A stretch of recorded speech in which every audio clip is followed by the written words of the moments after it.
Morning. So, try po tayo ng nuts today. Super early in the morning. So, meron po akong peanuts dito. Bought this from SNR. Super garlic flavor.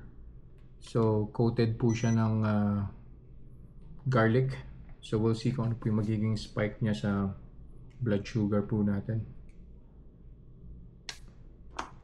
And tinimbang ko po siya, 100 grams po yan para apples to apples po yung comparison natin versus dun sa plain peanuts na kinain ko the other day. So yan po, 109 start ng blood sugar natin. So kainin ko po siya, tapos balikan ko po kayo after an hour.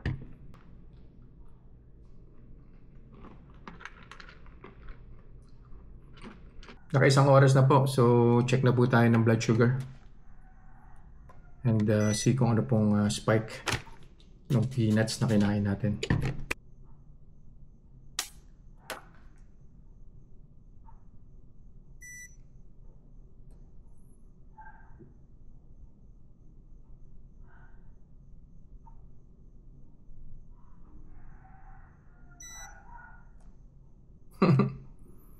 Parang wala naman, bumaba pa. So, 102 yung reading, 109 yung start natin.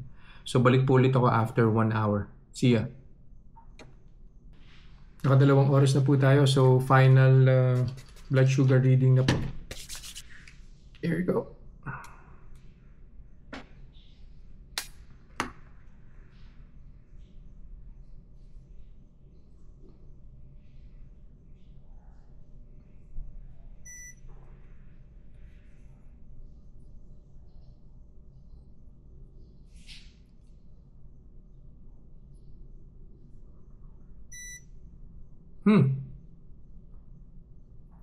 Mukhang delayed po yung pag-spike ng blood sugar, no? So nag-start po tayo ng 109, bumaba po siya ng 102, now 123 on the second hour. So i-try ko pa po later on the third hour kung magi-spike pa po siya. But then again, minimal din po, no, yung spike ng blood sugar. So kung i-recommend, pwede naman po, basta we have to make sure na 100 grams lang po yung kakainin or lesser para hindi po ganun kataas yung spike sa blood sugar. So yeah, I'll see you guys in the next vlog. Bye-bye.